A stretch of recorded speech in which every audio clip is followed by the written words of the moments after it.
Dialogue பேசுறது வேற மேடை, அது மேட்டர் இல்லாதவங்க பேசுவாங்க, அது ஈஸியா கைதட்டல் வாங்கிடலாம். பேசினாங்க பாருங்க தம்பி தமிழன் பிரசன்னா, எவ்வளவு டீட்டெயில், எவ்வளவு புள்ளி விவரம். ஒரு வக்கீலின் வாரத்தை போல அவரை தமிழன் பிரசன்னா வச்ச வாதங்களை எழுதி யாராவது பேச முடியுமா? மாற்று கட்சிக்காரங்க யாரா இருந்தாலும் சொல்றேன், நான் சவால் விடுறேன். தமிழன் பிரசன்னா சார்பில் நான் சவால் விடுறேன், அவருக்கு பதில் சொல்ல முடியுமான்னு கேட்கிறேன்.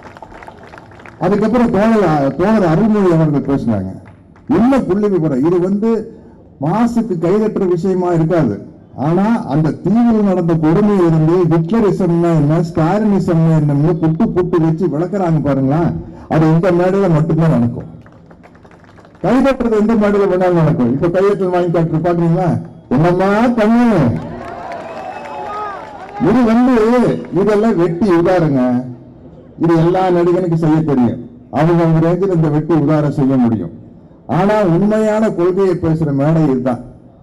அடுத்து என்னுடைய அன்பு தம்பி பெருமதிப்புக்குரிய கழக துணை பொதுச் செயலாளர் ஆர் ஆசா அவர்கள் பேச போறாங்க.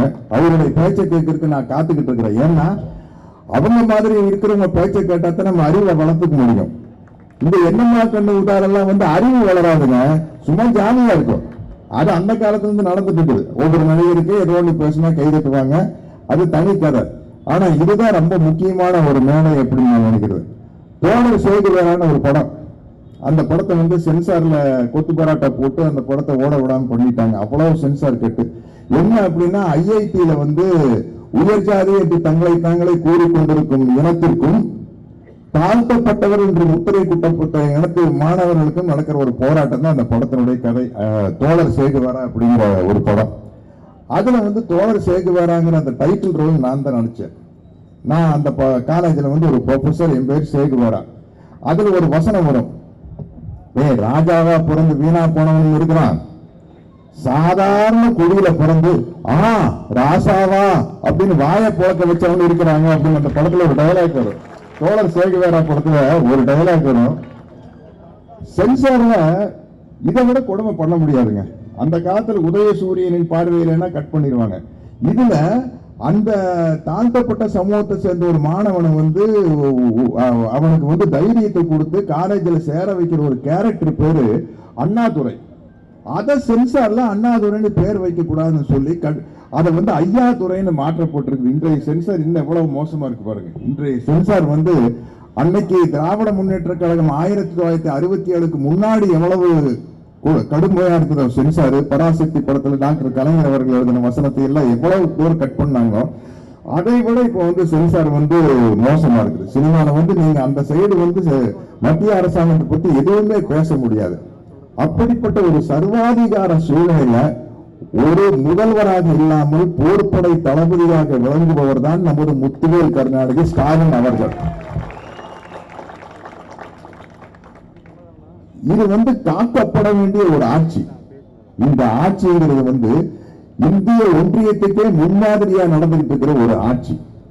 இந்த ஆட்சி தொடர வேண்டும் அப்படிங்கிற ஒரு சராசரி மனிதனா, ஒரு பொது மனிதனா ஆசைப்படுறதுனால்தான் தீவிர மக்கள் தலைவர் எம்ஜிஆர் ரசிகனாக இருக்கும் நான் திமுக நடையில நிற்கிறதுக்கான காரணம் தான். இதற்கு மேல ஒரு காரணம் இருக்கு. செல்போன் வச்சுக்கிறேன், எலெக்ஷன் கரெக்டா காட்டுறேன்.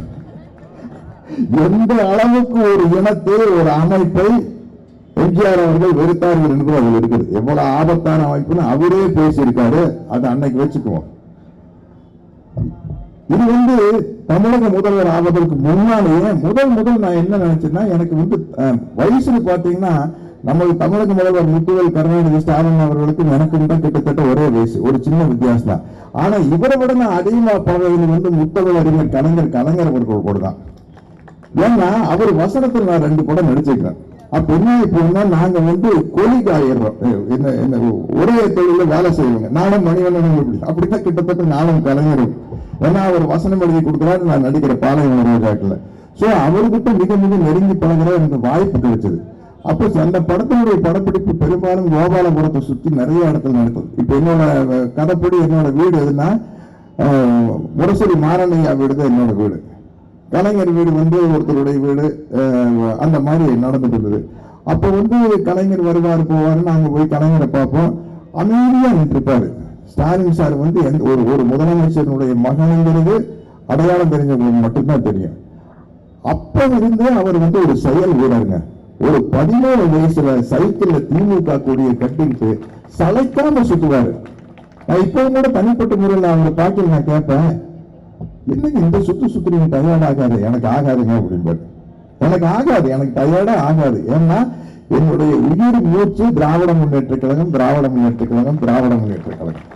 திராவிட முன்னேற்ற கழகம் உயிர் மூச்சுன்னா அது ஒரு கட்சி இல்லைங்க. இங்க எழுதுன இதுல சொன்ன மாதிரி ஸ்டாலினிசம். ஸ்டாலினிசம்ங்கிறது என்ன?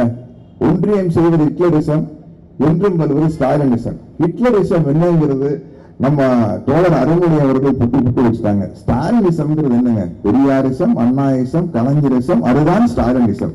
ஸ்டாலினிசம் என்ன? அனைவரும் சமம். திராவிட இசம் என்றால் என்ன? திராவிட சித்தாந்தம் என்பது அனைவரும் சமம்.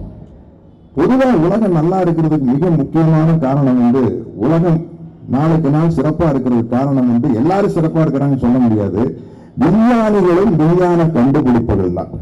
இன்னைக்கு நம்ம எல்லாம் சந்தோஷம். நம்ம வந்து செல்போன் இல்லாம வாழ தெரியாது நம்மளுக்கு. இந்த விஞ்ஞான வளர்ச்சி தான் வந்து உலகத்து மேல கொண்டு போகுது. அந்த விஞ்ஞான வளர்ச்சியினால் வர்ற பயன் அனைத்து மக்களுக்கும் சென்று சேர வேண்டும் என்பதுதான் சமூக நீதி. அது அனைத்து மக்களுக்கும் சென்று சேரக்கூடாது, ஒரு குறிப்பிட்ட மக்களுக்குத்தான் போய் சேர வேண்டும் என்பதுதான் ஹிட்லரிசம். அந்த ஹிட்லரிசத்திலிருந்து தமிழ்நாட்டை காப்பாற்றுவதுதான் ஸ்டாலினிசம். அதை வந்து நீங்க தயவு செய்து புரிஞ்சுக்கணும்.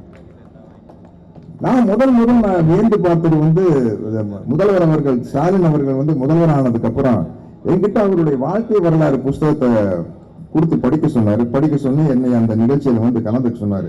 அந்த புத்தகத்தின் பேர் வந்து உங்களில் ஒருவன் அப்படிங்கிற புத்தகம். தயவு செய்து திமுக காரங்க அத்தனை பேர் அதை படிக்கணுங்க. படிச்சாதான் எல்லாரும் சும்மா சொல்லிட்டு இருக்கிறாங்க பாருங்க, கலைஞரோட புள்ளையா இருக்கிறங்காட்டி ஸ்டாலின் விட்டாரு, ஸ்டாலின் புள்ளையா இருக்கிறங்காட்டி உதயநிதி ஸ்டாலின். அப்படி கிடையாது. நீங்க உங்களில் ஒருவன் படிச்சு பார்த்தீங்கன்னா தான் ஸ்டாலின் அவர்கள் கழகத்தின் தலைவராக வருவதற்கும் தமிழ்நாட்டின் முதல்வராக வருவதற்கும் 100% 200% தகுதியானவர் அப்படிங்கிறது அந்த உங்களில் ஒருவன் புத்தகத்தை படிச்சு பார்த்தீங்கன்னா தெரியும். என்னன்னா, ஒரு முதலமைச்சர் பார்க்கும்போது நம்மளுக்கு வந்து ஆரம்பத்துல ஸ்டாலின் அவர்களை பார்க்கும்போது வருஷம் ஒரு பிரமிப்பு வந்தது. ஆனா போன வருஷத்தை விட இந்த வருஷம் நல்லா இருக்குது, இந்த வருஷத்தை விட அடுத்த வருஷம் நல்லா இருக்குது அப்படின்னு போக என்ன ஆகி போச்சுன்னா, வருடம் வருகிற பிரமிப்பு ஸ்டாலின் அவர்கள் கிட்ட அது மாசம் வர பிரமிப்பா மாறிச்சு. அது வந்து வார வர பிரமிப்பா மாறிச்சு. இன்னைக்கு ஈச் அண்ட் எவ்ரி டே ஒரு பிரமிப்பை ஏற்படுத்திக்கிட்டு இருக்காரு. அந்த பிரமிப்பை எதிர்த்து நிற்க முடியாம எதிர்கட்சிக்காரங்கள திண்டாடுறாங்க. ஒரு கட்சி நடத்துறவங்க அவங்க கட்சிக்கு ஆதரவா செயல்பட வேண்டியதா, அது வேற வழியில என்ன, அதுதான் அரசியல். நீங்க இதை விட என்ன செஞ்சிட போறீங்க வந்து, இதை விட உங்களால என்ன செஞ்சிட முடியும் அப்படிங்கிறதா, இதை விட கம்மியாத்தான் செய்ய முடியும். அதனால வந்து இந்த ஸ்டாலின் ஆட்சி தொடர வேண்டும் என்பதற்கு மிக முக்கியமான காரணமே அதுதான். என்னை பொறுத்த வரைக்கும் ஒரு எலெக்ஷன் அப்படின்னா வந்து ஒரு ஜாலியா இருக்கணும்ல. எலெக்ஷன் ரிசல்ட் வரையில இவங்க ஜெயிப்பாங்க, அவங்க ஜெயிப்பாங்க, இவங்க ஜெயிப்பாங்க, என்ன நடக்க போகுது அப்படிங்கிற ஒரு டென்ஷன் இருக்கணும் என்ன மாதிரி சராசரி ஒரு பொதுமக்களுக்கு. ஆனா உண்மையே சொல்றேங்க, இந்த எலெக்ஷன் வந்து ரொம்ப போரான எலெக்ஷனுங்க. ஏன்னா ஒரு டென்ஷன், இவங்க ஜெயிப்பாங்களா அவங்க ஜெயிப்பாங்களாங்கிற ஒரு டென்ஷன் இருந்தா தாங்க எலெக்ஷன் ரிசல்ட் வர்றதுக்கு எங்களுக்கு எல்லாம் ஜாலியா இருக்கு. இது கன்ஃபார்மா தெரியுது, ஸ்டாலின் அவர்கள் தலைமையான இந்த ஆட்சி தான் வரப்போகுது. அந்த காலத்துல எலெக்ஷன் ரிசல்ட் இந்த பேலட் ஷீட் தான் வரும். 9 மணி நிலவரம், 11 மணி நிலவரம், மத்தியான நிலவரம், சாயந்தரம் நிலவரம் அப்படின்னு. இங்க நிலவரமே இல்லை, ஒரே நிலவரம் தான் இருக்குது. மீதி எல்லாம் கலவரமா தான் இருக்கு. ஏன்னா தமிழ்நாட்டில் இருக்க ஒவ்வொரு தனி மனிதனும் இந்த ஸ்டாலின் அவர்கள் ஆட்சியில் இருக்கிற சிறப்பை உணர்ந்திருக்கிறார்கள். இவங்க சினிமாவை பார்ப்பாங்க, வேடிக்கை பார்ப்பாங்க, சினிமா நடிகரை பார்க்கிற கூட்டங்கள் கை தட்டுவாங்க, எல்லாம் தட்டுவாங்க. ஆனால் நம்முடைய குடும்பம் 5 வருடங்களுக்கு முன்னால் எப்படி இருந்தது, இப்பொழுது எப்படி இருக்கிறது என்பது ஒவ்வொரு தமிழ்நாட்டு குடிமக்களுக்கும் அவர்களுடைய மனசாட்சிக்கு தெரியும். அவர்கள் மனசாட்சிப்படி நடந்தால் நிச்சயமாக உதயசூரியனுக்கு தான் ஓட்டு போடுவார்கள் என்பது என்னுடைய ஆணித்தரமான சிந்தனை. போட்டிங்கிறது வந்து இந்த எலெக்ஷன்ல போட்டி உங்களுக்கு எங்களுக்கும் அதெல்லாம் கிடையாதுங்க. இந்த எலெக்ஷன்ல போட்டி வந்து சமூக நீதிக்கும் சனாதனத்துக்கும் தான். அந்த சமூக நீதிக்கும் சனாதனத்துக்கும் தான் போட்டி. இந்த கட்சிக்கு அந்த கட்சிக்கு, அந்த கட்சிக்கு இந்த கட்சிக்கும் எல்லாம் போட்டி இல்லை. உலகத்தில் 2 சித்தாந்தம் தான் இருக்குது. அனைவருக்கும் எல்லாம் சமம் அப்படிங்கிற ஒரு சித்தாந்தம் இல்ல, எல்லாமே எனக்கு தாண்டா வேணுங்கிறது ஒரு சித்தாந்தம். எல்லாமே ஒரு குறிப்பிட்ட இடத்திற்குத்தான் போய் சேர வேண்டும் என்ற சித்தாந்தம் சனாதனம். குறிப்பிட்ட இடத்திற்கு போய் சேரக்கூடாது, அனைவருக்கும் போய் சேர வேண்டும் என்பதுதான் திராவிட சித்தாந்தம். அதுதான் சமூக நீதி சித்தாந்தம். அப்ப எப்படி பார்த்தாலும் இந்த சமூக நீதி சித்தாந்தம் தான் வெல்லும். சமூக நீதிங்கிறது சகோதரத்துவம், மதவாரத்துக்கும் சகோதரத்துவத்துக்கும் தான் போட்டி. போட்டி என்பது சமூக நீதிக்கும் இந்த மத யானைக்கும் நடுவில் நடக்கிறதா போட்டி. அரசியல் சாணக்கியத்தனம் வேறு, சாதுரியம் என்பது வேறு. சாணக்கியத்தனங்கிறது ஏமாற்றி ஆப்பிடிக்கிறது. சாதுரியம் என்பது நம் எதிரிகளை பயன்படுத்தி கொண்டு நம் லட்சியத்தை நிறைவேற்றுவது. அதைத்தான் பேரறிஞர் அண்ணா செய்தார். 1967 ராஜாஜியோட சுதந்திர கட்சியில கூட கூட்டு வச்சது சாமர்த்தியம், சாதுரியம். ஜெயிச்சதுக்கு அப்புறம் காடு எங்க போச்சு? நேரா பெரியார பார்த்துட்டு போச்சு, ராஜாஜியை பார்க்க போல. அவருக்கு கதவெல்லாம் திறந்து வச்சு உட்காந்துருவாரு. அண்ணாதுரை, கலைஞர் அவர்கள், அண்ணா அவர்கள், நாவலர் அவர்கள், பேராசிரியர்கள் எல்லாரும் நம்மளை பார்த்து வரப்போறாங்க அப்படின்ட்டு வந்து நேரம் அங்க திருச்சிக்கு போயிடுச்சு. அதுதான் அரசியல் சாதுரியம் என்பது. என்ன இப்படிப்பட்ட ஒரு சிறப்பான ஆட்சியை பத்தி பேசுனா சும்மா டயலாக் பேசி தப்பிச்சுக்க முடியாது. அப்படியெல்லாம் கூட்டணி வச்சு ஜெயிச்ச 1967 அண்ணா சொல்றாரு, இந்த வெற்றியை நான் பெரியாருக்கு காணிக்கையாக்குகிறேன். அப்ப பெரியார் அவர்கள் காமராஜருக்கு ஆதரவாகவும் திராவிட முன்னேற்றத்துக்கு எதிராகவும் செயல்பட்ட ஒரு காலகட்டம். அப்படி இருந்தும் கூட அவர் பெரியாரின் மேல் இந்த பற்றின் காரணமாக இந்த வெற்றியை நான் பெரியாருக்கு காணிக்கையாக்குகிறேன் அப்படின்னு சொன்னாங்க.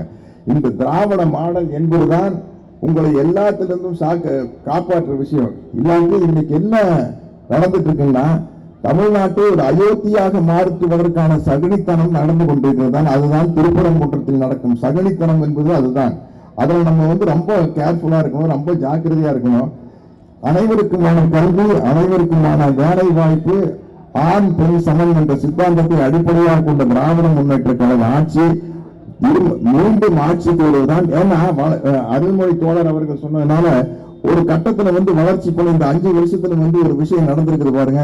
அந்த விஷயம் அப்படியே தொடரணும் அப்படின்னா, இந்த ஆட்சி அப்படியே தொடர்ந்தால்தான் அந்த திட்டங்கள் எல்லாம் மிகச் சிறப்பாக வெற்றி அடையும். அதற்கு மிகப்பெரிய அளவில் போர்ப்படை தளபதிகளாக நமது தமிழக முதல்வர் முத்துவேல் கருணாநிதி ஸ்டாலின் அவர்களோடு இருக்கும் மிகப்பெரிய தளபதிகளாம் என்னுடைய அன்பு தம்பி ஆர் ஆசா போன்றவர்கள்.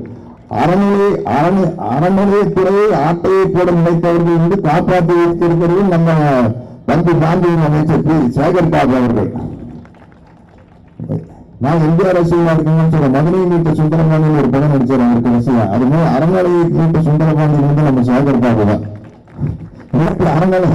அறநிலையத்துறை வேற எங்கேயோ போயிருக்கும்.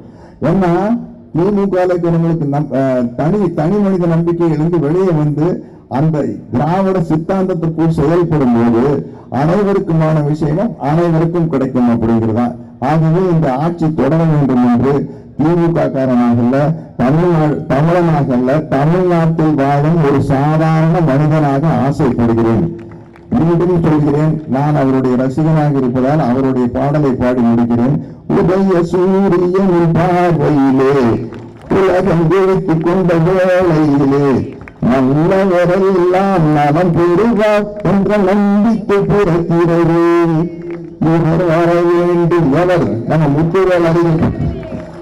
முத்துவேல் கருணாநிதி ஸ்டாலின் அவர்கள் வர வேண்டும், புகழ் பெற வேண்டும் என்று ஆசை துளிக்கிறது. பொதுவாக நல்லா பாட வராது, இன்னைக்கு தொண்டை வேற கட்டிட்டு இருக்குது. பாடல் முக்கியம் அல்ல, திராவிட முன்னேற்ற கழகத்திற்கு குரல் முக்கியம் அல்ல, கொள்கைதான் முக்கியம் என்பதனால் தைரியமாக அந்த பாடலை பாடி விடைபெறுகிறேன். நன்றி, வணக்கம்.